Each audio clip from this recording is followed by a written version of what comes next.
Selamat berjumpa kembali dalam layanan audio Sahabat Seperjalanan. Hari ini adalah hari Jumat 15 Maret 2024. Tema renungan saat teduh kita dengan judul Pertolongan dalam Bahaya. Firman Tuhan terambil dalam Roma 8 ayat 36 sampai 39. Saya bacakan dua ayat dari 36 dan 37. Seperti ada tertulis, oleh karena engkau kami ada dalam bahaya maut sepanjang hari. Kami telah dianggap sebagai domba-domba sembelihan, tetapi dalam semuanya itu kita lebih daripada orang-orang yang menang oleh Dia yang telah mengasihi kita. Mari kita berdoa. Bapa yang di dalam surga, kami ingin belajar bahwa hidup tatkala dikelilingi oleh masalah, kami memiliki Allah yang senantiasa akan memberkati, menolong, dan memberikan penyediaan pertolongan yang terbaik. Dalam nama Tuhan Yesus kami berdoa, amin. Shalom sahabat perjalanan yang dikasihi Tuhan. Hidup yang tersulit bisa digambarkan dengan terhimpit, tersudut. Hidup yang tersulit bisa digambarkan sebagai tetes-tetes terakhir daripada air minum yang kita punya, sementara kita sedang berjalan dalam perjalanan panjang di padang gurun. Kehidupan yang tersulit digambarkan sebagai nafas-nafas terakhir, tatkala kita merasa sesak nafas dengan seluruh problem kesulitan hidup yang kita lalui. Dan kita mengatakan, saya sesak nafas dan cuma memiliki nafas-nafas yang terakhir. Hidup yang tersulit kalau kita gambarkan dalam film-film. Bagaimana seseorang yang terjatuh di rel kereta api, lalu kemudian kereta api dengan cepat semakin mendekat dan semakin mendekat, itu namanya film. Kemudian tiba-tiba ada orang yang menolong, atau ada orang yang sedang mau menjatuhkan diri karena frustasi dalam kehidupan ke jurang.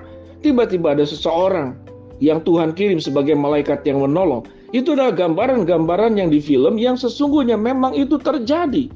Kuasa Allah tidak hanya ada di dalam film, kuasa Allah tidak hanya di dalam sinetron, tapi kuasa Allah nyata terjadi dalam setiap kehidupan kita.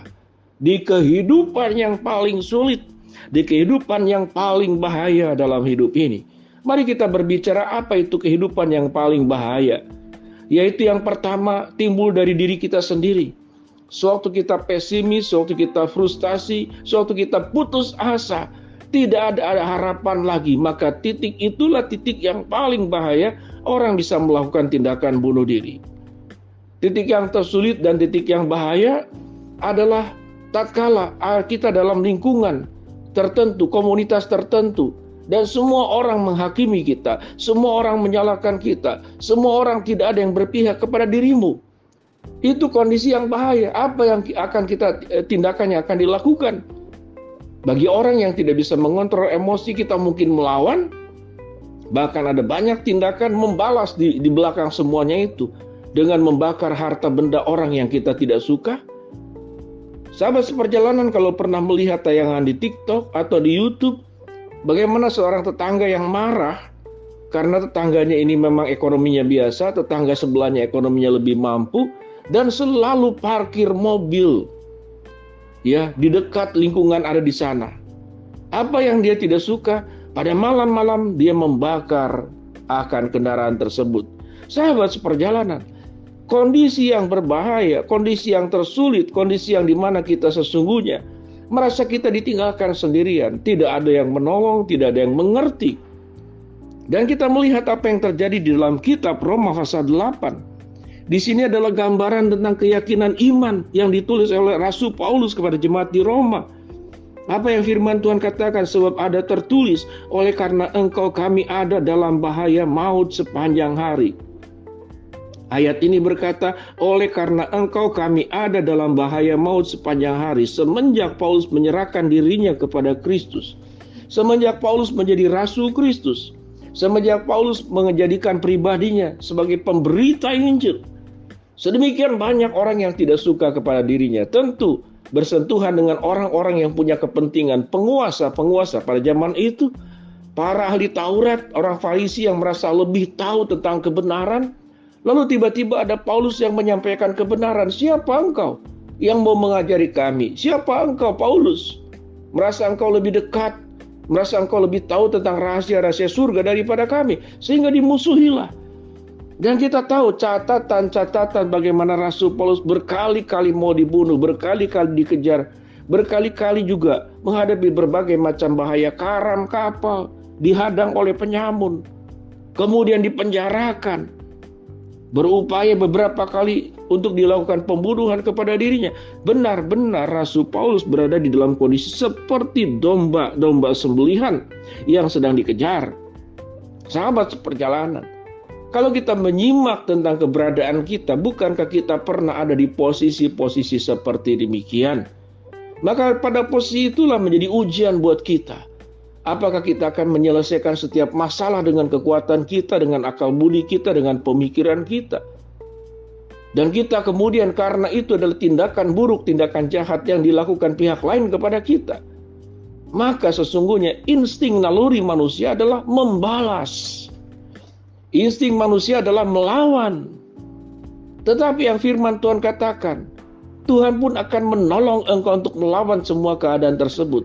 Tetapi tentu cara kita melawan dengan cara Tuhan menyatakan perlawanannya, cara Tuhan menegakkan keadilannya bisa tidak sama dengan kita. Ayat 37 dikatakan, tetapi dalam semuanya itu kita lebih daripada orang-orang yang menang oleh Dia yang mengasihi kita. Sebab aku yakin bahwa maut maupun hidup, baik malaikat maupun pemerintah, baik yang ada sekarang maupun yang akan datang, atau kuasa-kuasa baik yang di atas maupun di bawah, atau suatu makhluk lain, tidak akan dapat memisahkan kita dari kasih Allah yang ada dalam Kristus Yesus Tuhan kita. Ayat ini sungguh luar biasa. Firman Tuhan berkata, kita akan dijadikan orang-orang menang, orang-orang pemenang. Dan tidak ada seorang pun yang sanggup, baik maut, baik hidup, baik malaikat, baik pemerintah, baik penguasa, baik yang ada sekarang maupun yang akan datang, baik yang di atas maupun yang di bumi, yang di bawah, atau makhluk lain, tidak ada yang bisa memisahkan kita dari Allah. Dengan demikian sahabat seperjalanan, berbicara tentang mencari keadilan di dalam dunia ini, tatkala sahabat seperjalanan diperlakukan tidak adil, disudutkan, difitnah, diburukkan, benar-benar pada posisi kita seperti domba-domba sembelihan, tidak berdaya, maka kita berbicara tentang harga diri, saya ingin melawan. Tetapi sewaktu kita bersandar kepada Allah, tidak ada seorang pun yang dapat memisahkan kita dari Allah. Maka Tuhanlah yang akan menolong. Firman Tuhan berkata, malaikat, maut, hidup, penguasa, yang ada sekarang, yang akan datang, yang ada di bawah, yang ada di atas, tidak ada seorang pun yang dapat menyentuh kita. Tatkala Tuhan menolong kita, tatkala Tuhan mengangkat kita dari bahaya, tatkala Tuhan memberikan semua yang terbaik, kasih karunia, penghiburan, damai sejahtera di tengah berbagai macam emosi negatif, kemarahan, kebencian, keinginan membalas, maka Tuhan bisa mengubahkannya. Dan Tuhan berkata, kalau kita bisa kalimatkan, tenanglah anak-anakku, teduhlah bersama dengan aku, engkau tidak sendiri, ada aku bersamamu, ada aku yang akan menegakkan, ada aku yang akan membelamu seperti terang dan hakmu seperti siang, seperti dalam Mazmur pasal yang ke-37.